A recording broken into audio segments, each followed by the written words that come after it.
तो हमने आपके साथ समय विस्तार यानी टाइम डायलेशन इसकी चर्चा की और उसके इक्वेशन को हमने डिराइव भी किया, उसका भी हमने निगमन किया लॉरेंस ट्रांसफॉर्मेशन इक्वेशंस को इस्तेमाल करके।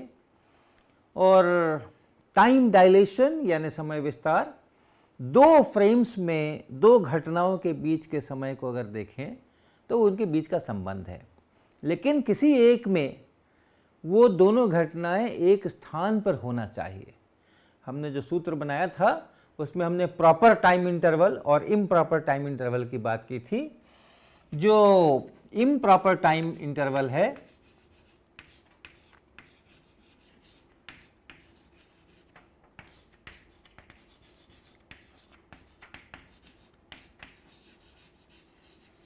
यानी दो घटनाओं के बीच में लगा हुआ समय, ये टाइम इंटरवल दो घटनाओं के बीच का टाइम इंटरवल है ये। और इम्प्रॉपर का मतलब है कि ऐसे फ्रेम से देख रहे हैं जिसमें वो दोनों घटनाएं एक ही जगह पर नहीं हो रही हैं, और जिस फ्रेम में दोनों घटनाएं एक ही जगह पे हो रही हैं वो प्रॉपर टाइम इंटरवल है। तो हमारा सूत्र था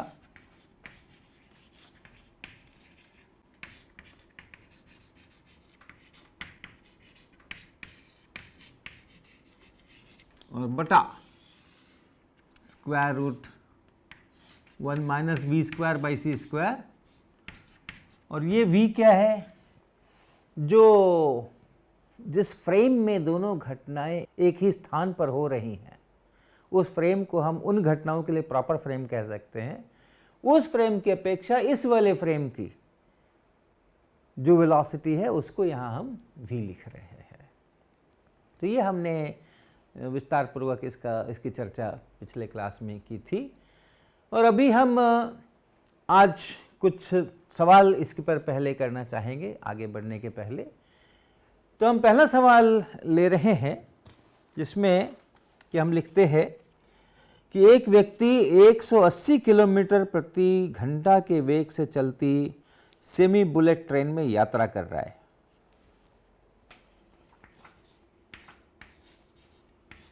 एक व्यक्ति 180 किलोमीटर प्रति घंटा की रफ्तार से चलती एक ट्रेन में यात्रा कर रहा है।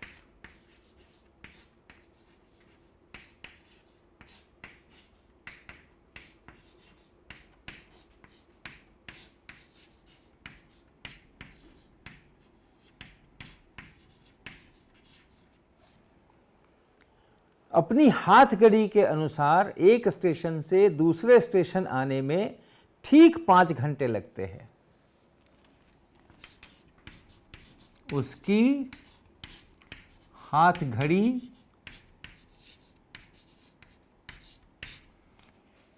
के अनुसार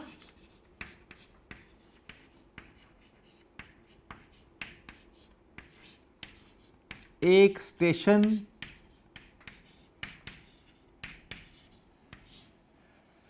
के बाद दूसरा स्टेशन आने में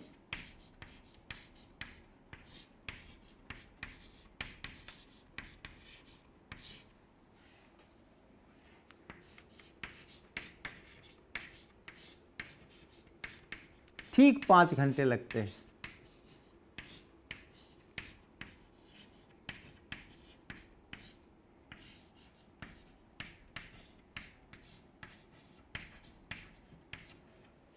स्टेशन की घड़ियों के अनुसार, ये पहला पार्ट है।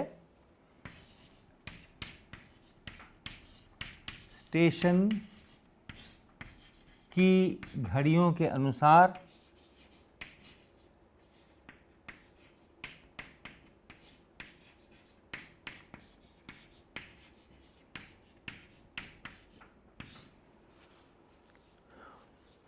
ट्रेन को इन दोनों स्टेशनों के बीच कितना समय लगा।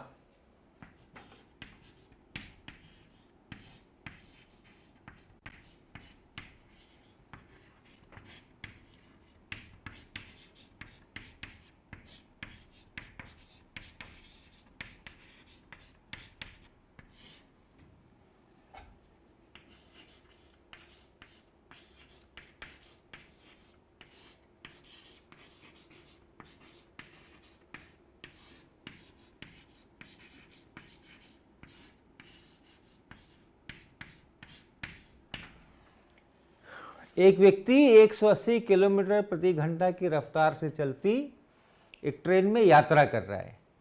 उसकी हाथ घड़ी के अनुसार एक स्टेशन के बाद दूसरा स्टेशन आने में ठीक 5 घंटे लगते हैं। अब पहला पार्ट है, स्टेशन की घड़ियों के अनुसार ट्रेन को इन दोनों स्टेशनों के बीच कितना समय लगा। तो यानी अब हम एक ट्रेन का फ्रेम है जिसमें वो व्यक्ति बैठा है, उसके हाथ में एक घड़ी है, वो ट्रेन के फ्रेम की घड़ी हो गई। उस घड़ी से देखने पे एक स्टेशन गुजरा और फिर दूसरा स्टेशन गुजरा, उसके बीच ठीक 5 घंटे लगे। और दूसरा फ्रेम ज़मीन का फ्रेम है जहां स्टेशनों पर घड़ियां लगी हुई हैं और उन घड़ियों के अनुसार समय देखा जा रहा है।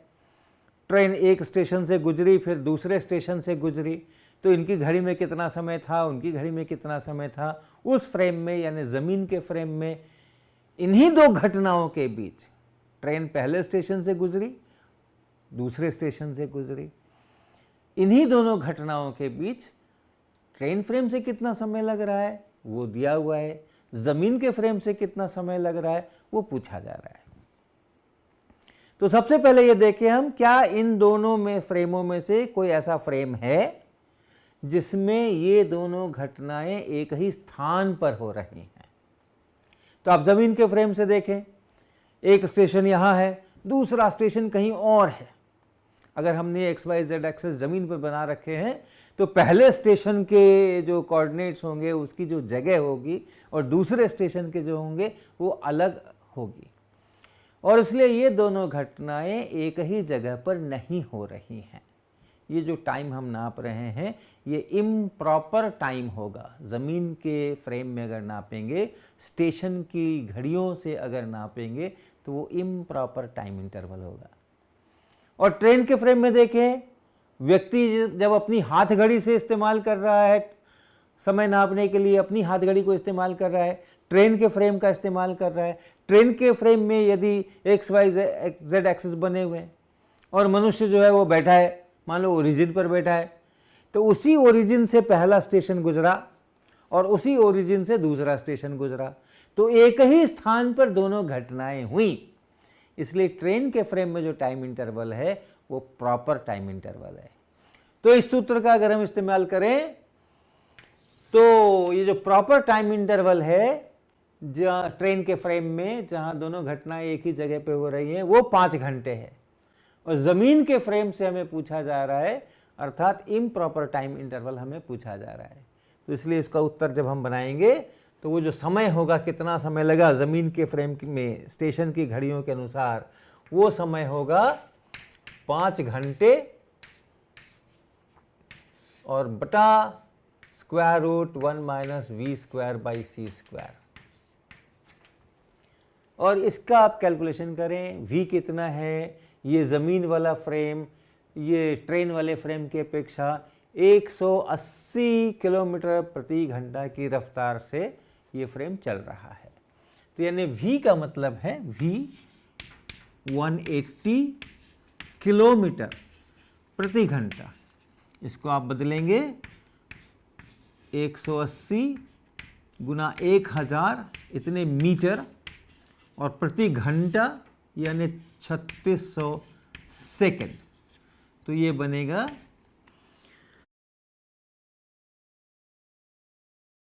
ये 2 शून्य से, तो आप 2 शून्य पहले काट लें, और 18 से अगर काटेंगे तो ये यहाँ पर 10 और यहाँ पे 2 अर्थात 50 मीटर प्रति सेकेंड। और इसलिए स्क्वायर रूट 1 माइनस v²/c² को निकालेंगे, ये बनेगा 1 माइनस v की जगह पर 50 मीटर प्रति सेकेंड और c की जगह पर 3 गुना 10⁸ मीटर प्रति सेकेंड और इसका स्क्वायर और इतने का वर्गमूल 1 माइनस v/c, उसका स्क्वायर है ये v/c और उसका स्क्वायर है ये। तो ये मीटर प्रति सेकंड को आप मीटर प्रति सेकंड से काट डालें, अर्थात स्क्वायर रूट करें 1 माइनस ये 5/3 लिखें यहाँ पर, गुना ये 0 है, इसको अगर आप इस 10 से ऊपर नीचे भाग कर दें तो 10 पे पावर 7 हो जाएगा, इसको ऊपर में ले जाकर लिखें तो 10 पे पावर -7 और उसका स्क्वायर, अर्थात 1 माइनस 25/9 और इंटू 10 पे पावर -14 और इतने का स्क्वायर रूट, अर्थात इतने का पावर 1/2। और हमें चाहिए 1 इतना, 5 आवर्स को हमें गुणा करना है 1/√1 - v²/c² से, तो हम 1/√1 - v²/c² इसी का मान लिखें। तो यानी इसका हमें रिवर्स करना है, इन्वर्स करना है, 1 इतना करना है। इस पावर हाफ की जगह हम पावर -½ कर देंगे तो वो काम हो जाएगा, अर्थात ये हुआ 1 माइनस 25/9 और गुना 10 पे पावर -14 और उस पे पावर -½ यहाँ पे पावर +½ है, जब हम उसको उल्टा करेंगे 1 इतना करेंगे तो ये पावर -½ अब अगर इस तरह का कोई एक्सप्रेशन हो, इसको बाइनोमियल थ्योरम कहते हैं, 1 + x पे पावर n ऐसा कोई एक्सप्रेशन हो और x जो है वो 1 से बहुत छोटा हो, तो इसको हम लगभग लिख सकते हैं 1 + n × x।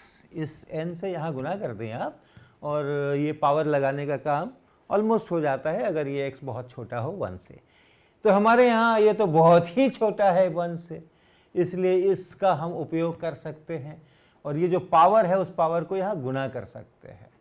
इसलिए ये हमारा 1/√1 - v²/c² ये बराबर हुआ ये 1 माइनस, और इस -½ से यहाँ गुना करेंगे तो प्लस 1/2 25/9 10 पे पावर -14 ऐसा, इतना है ये। और डेल्टा टी निकालें, डेल्टा टी बराबर 5 घंटे, और 5 घंटे को मुझे गुना करना है 1/√1 - v²/c² से, यानी इससे गुना करना है, तो 1 + 25/18 ये 25/18 और गुना 10 पे पावर -14।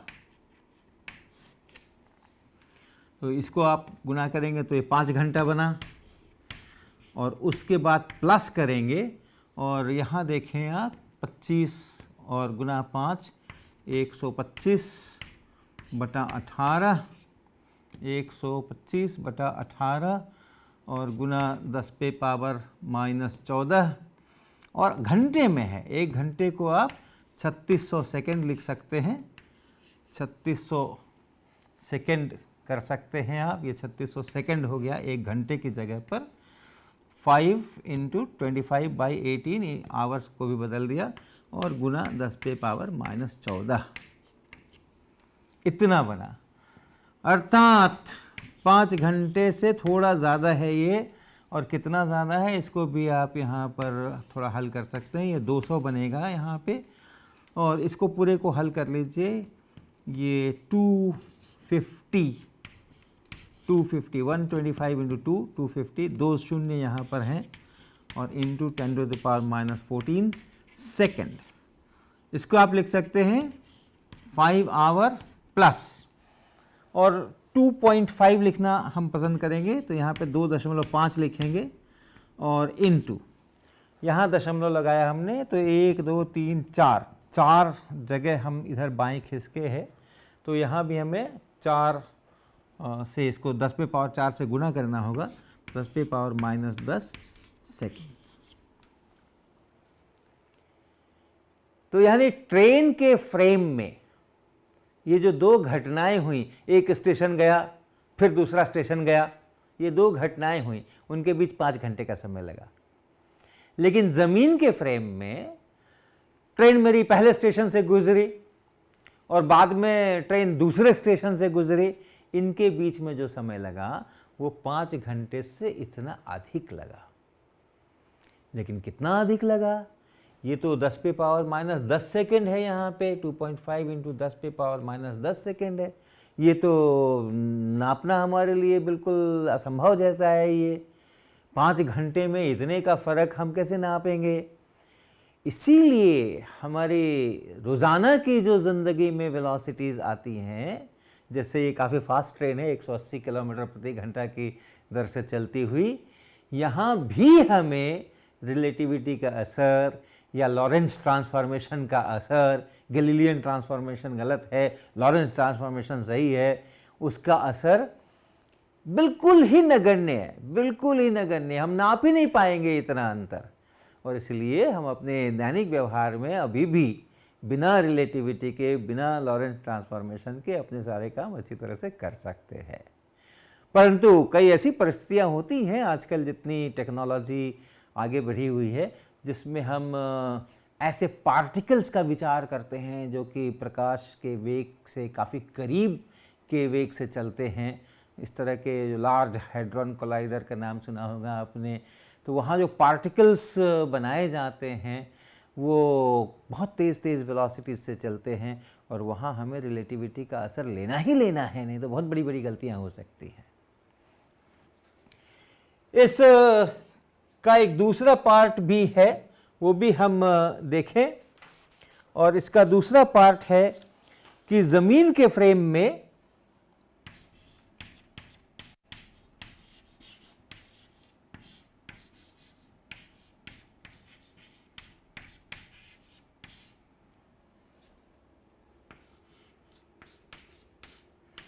ये जो दो स्टेशन हैं, स्टेशनों के बीच की दूरी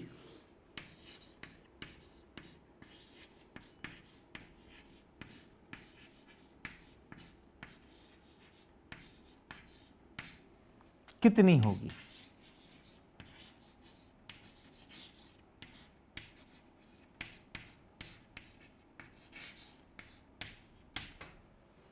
तो ज़मीन के फ्रेम से जब हम बात करेंगे तो हमारे ज़मीन, एक स्टेशन यहाँ है, दूसरा स्टेशन यहाँ है, उसके बीच में कितनी दूरी है? तो एक ट्रेन आ रही है, हमें पता है कि 180 किलोमीटर प्रति घंटा की दर से आ रही है। वो एक स्टेशन से दूसरे स्टेशन चलने में कितना समय लगती है वो भी हमें पता है, 5 घंटे प्लस 2.5 इंटू 10⁻⁻10 सेकेंड्स। तो वेलोसिटी भी पता है और टाइम भी पता है। तो कितनी दूर चलेगी वो ट्रेन इतनी दूर, इतने समय के अंदर में, वो भी हम लिख सकते हैं। वो दूरी होगी ये वेलोसिटी इंटू इतना समय। तो दूरी बराबर वेग गुना समय।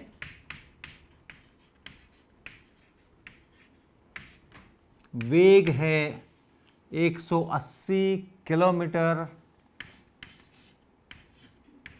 प्रति घंटा,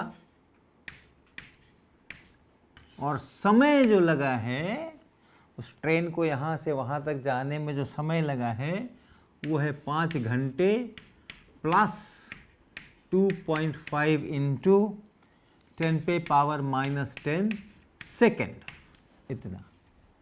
तो इसको अगर खोल दें तो देखें किलोमीटर प्रति घंटा से ये घंटे को आप करेंगे, ये ख़त्म होकर किलोमीटर में आएगा। 180 गुना 5 बराबर 900 किलोमीटर, और प्लस ये गुना ये 180 किलोमीटर प्रति घंटा। तो प्रति घंटा जो हमें यहाँ लिखना है उसकी जगह हम लिख सकते हैं 3600 सेकेंड, और इंटू 2.5,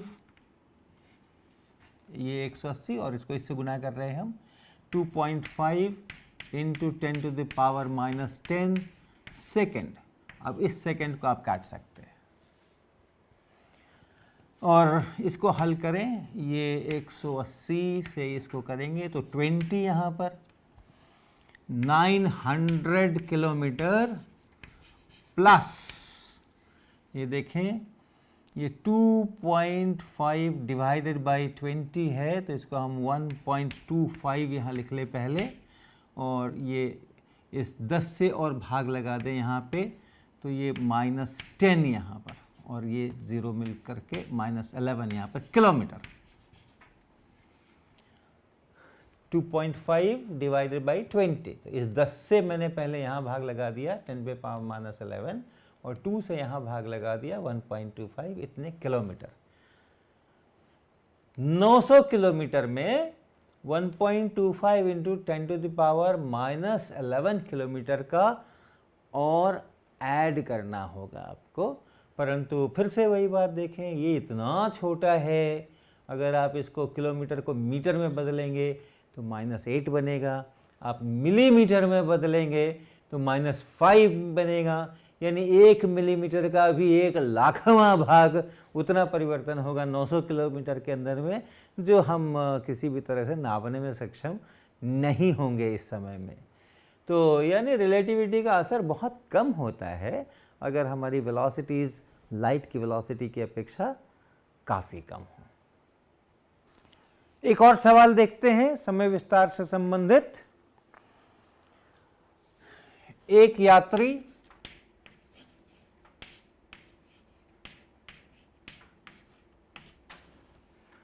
(5/13c) इतने वेग से जाते अंतरिक्ष यान में है।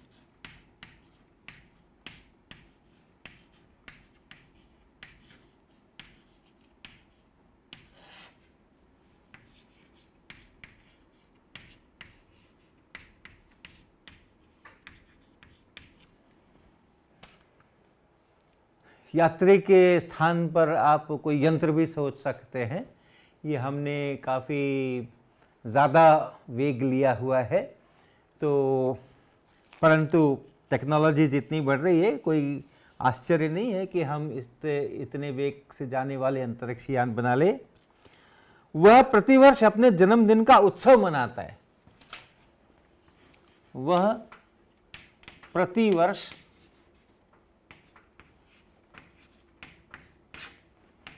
अपने जन्मदिन का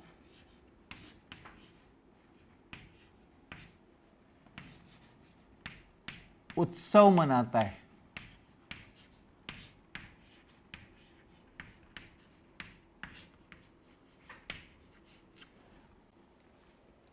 धरती पर स्थित उसका मित्र भी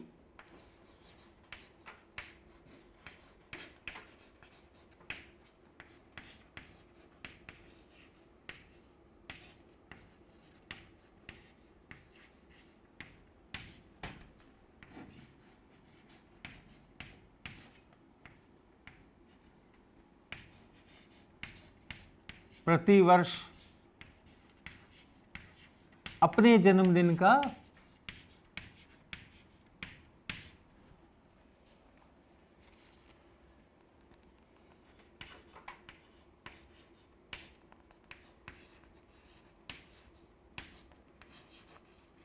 उत्सव मनाता है।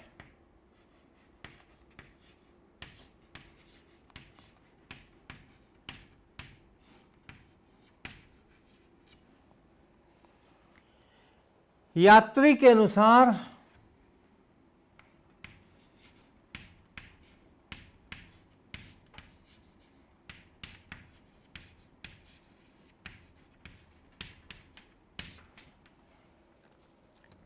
मित्र अपना जन्मदिन का उत्सव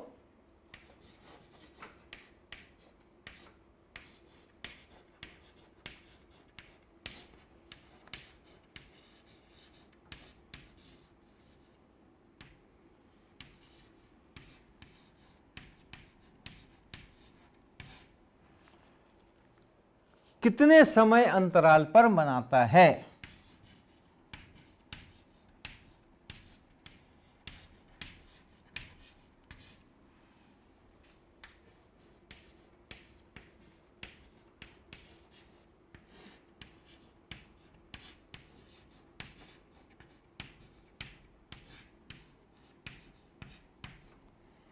ये इसका पहला पार्ट है, पहले हम इसको हल करेंगे। यात्री के अनुसार मित्र अपना जन्मदिन उत्सव कितने समय अंतराल पर मनाता है। तो क्या सिचुएशन है, दो फ्रेम्स हैं, एक धरती का फ्रेम है, उस पर एक मित्र है, वो मित्र प्रति वर्ष अपना जन्मदिन का उत्सव मनाता है और स्वाभाविक है वो अपनी घड़ियों का इस्तेमाल करता है, यानी धरती के फ्रेम की घड़ियों का इस्तेमाल करता है और अपना जन्मदिन मनाता है। एक साल के बाद फिर से अपना जन्मदिन मनाता है। तो ये दोनों घटनाएं एक ही जगह पर हो रही हैं। धरती के फ्रेम में ये दोनों घटनाएं एक ही जगह पर हो रही हैं और इसलिए ये जो टाइम इंटरवल है, एक वर्ष, धरती के फ्रेम में धरती की घड़ियों के अनुसार धरती पर बैठा हुआ मित्र हर साल अपना जन्मदिन मनाता है। तो एक जन्मदिन मनाया, फिर अगला जन्मदिन मनाया, उसके बीच का जो समय अंतराल है, टाइम इंटरवल है, वो प्रॉपर टाइम इंटरवल है। और इन्हीं दोनों घटनाओं को मित्र ने अपना जन्मदिन मनाया और फिर से अगले साल अपना जन्मदिन मनाया। इन्हीं दोनों घटनाओं को यान में बैठा यात्री देखता है, अपनी घड़ियों के अनुसार पता करता है कि कितने समय अंतराल में ये दोनों घटनाएं बनी।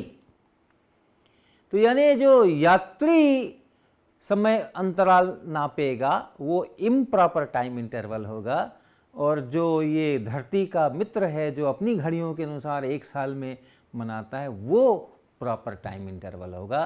तो हमें प्रॉपर टाइम इंटरवल पता है एक वर्ष और इम्प्रॉपर टाइम इंटरवल हमें पता करना है। तो हम अपने उसी सूत्र का इस्तेमाल करेंगे, समय विस्तार का जो सूत्र है, इम्प्रॉपर टाइम इंटरवल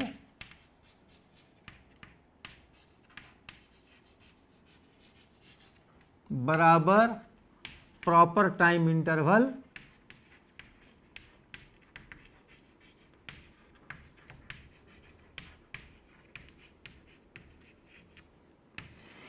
और बटा square root 1 minus V square by C square.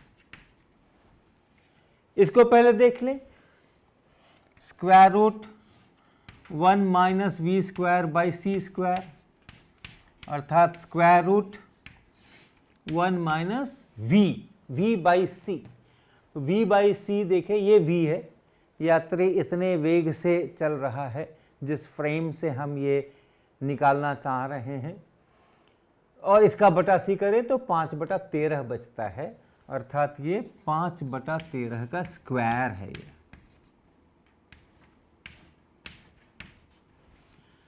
और इसका मान आप निकालें, ये होगा 12/13।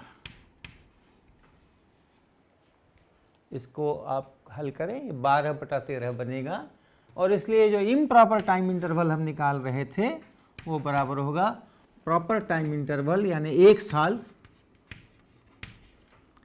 डिवाइडेड बाई इतना अर्थात 12/13 अर्थात 13/12 वर्ष, यानी एक वर्ष से 1/12 वर्ष और यानी एक महीना और, लगभग 13 महीने पे वो अपना जन्मदिन मनाता है। ऐसा यात्री अपनी घड़ियों के अनुसार नापेगा।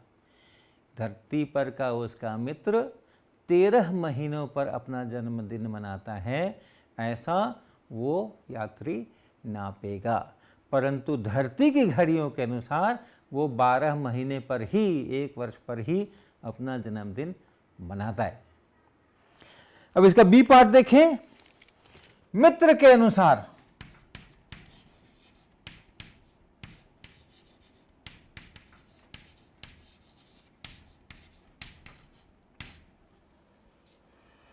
यात्री कितने समय अंतराल पर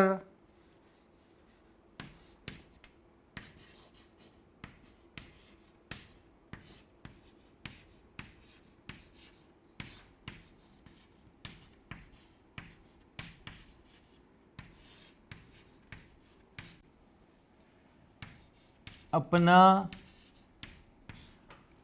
जन्मदिन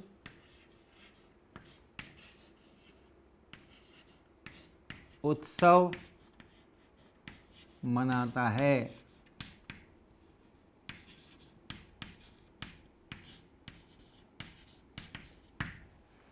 मित्र के अनुसार, जो धरती पर मित्र है उसके अनुसार, यानी उसकी घड़ियों के अनुसार धरती के फ्रेम में यात्री कितने समय अंतराल पर अपना जन्मदिन उत्सव मनाता है। तो अब जो दो घटनाएं हैं जिनके बीच का हम समय अंतराल ढूंढ रहे हैं, वो है कि यात्री कितने समय अंतराल पर अपना जन्मदिन मनाता है, यानी यात्री ने एक उत्सव मनाया और उसके बाद अगला उत्सव फिर मनाया, उसके बीच कितना अंतराल गया। और ये कौन ढूंढ रहा है, कौन नाप रहा है इसको? मित्र, धरती के फ्रेम से। तो ये दो घटनाएं अगर हम उस अंतरिक्ष यान के फ्रेम में देखें तो एक ही जगह पर हुई है। यात्री ने अपना जन्मदिन मनाया और फिर से अपना जन्मदिन उसी अंतरिक्ष यान के अंदर में मनाया। तो अंतरिक्ष यान के फ्रेम से अगर हम देखते हैं तो वो प्रॉपर टाइम इंटरवल होगा, क्योंकि दोनों उत्सव एक ही जगह पर मनाए जा रहे हैं। यान में एक्स वाई जेड एक्सिस बना लो तो वहीं पर मनाए जा रहे हैं, और इसलिए जो प्रॉपर टाइम इंटरवल है जो यात्री नाप रहा है, क्योंकि ये यात्री अपना जन्मदिन मना रहा है पहला और दूसरा एक ही स्थान पर, वो प्रॉपर टाइम इंटरवल 1 वर्ष है। वो अपनी घड़ियों से 1 वर्ष पे अपना जन्मदिन मनाता है। और हम जो ढूंढ रहे हैं धरती के फ्रेम से, जब पहला जन्मदिन मना तो अंतरिक्ष यान कहीं था, जब दूसरा जन्मदिन मना यात्री का तो कहीं और था। तो वो इम्प्रॉपर टाइम इंटरवल है और वही हम ढूंढ रहे हैं। और आप देखें यही उसका सॉल्यूशन है। हमें इम्प्रॉपर टाइम इंटरवल चाहिए और प्रॉपर टाइम इंटरवल 1 वर्ष है। इस बार यात्री के द्वारा नापा हुआ समय जो है वो प्रॉपर टाइम इंटरवल है, क्योंकि यात्री के जन्मदिन की बात हो रही है, पहला जन्मदिन और दूसरा जन्मदिन जो एक ही स्थान पर उसी अंतरिक्ष यान में मन रहा है। और इसलिए, और स्पीड तो वही है, जो धरती है वो यान की अपेक्षा, यान है वो धरती की अपेक्षा इतने ही वेलोसिटी से चल रहे हैं, और इसलिए ये सारा गणना यही रहेगी। और इस बी पार्ट का भी उत्तर 13/12 वर्ष ही आएगा, यानी 13 महीने ही आएगा। तो अंतरिक्ष यान की घड़ियों के अनुसार जो धरती का व्यक्ति है वो 1-1 साल पर नहीं मना करके 13-13 महीने पे मना रहा है, और जो धरती का व्यक्ति है उसके अनुसार जो अंतरिक्ष यान में यात्री है वो अपना जन्मदिन 12-12 महीने पर नहीं मना करके 13-13 महीने पर मना रहा है। तो यानी इसकी अपेक्षा उसकी घड़ी स्लो चल रही है, उसकी अपेक्षा इसकी घड़ी स्लो चल रही है। सभी फ्रेम एक समान है, सभी इनर्शियल फ्रेम एक समान है। चलती हुई घड़ियां स्लो होती हैं, जो चलायमान होती हैं, जो स्थानांतरित होती रहती हैं, किसी वेलोसिटी से पूरी घड़ी चलती रहती है, वो घड़ी स्लो होती है। उसका जो घड़ी चलने का मोशन है वो स्लो होता है। और ये रूल एस के लिए भी लागू है, एस प्राइम के लिए भी लागू है। इसका यहाँ पे ये उदाहरण है।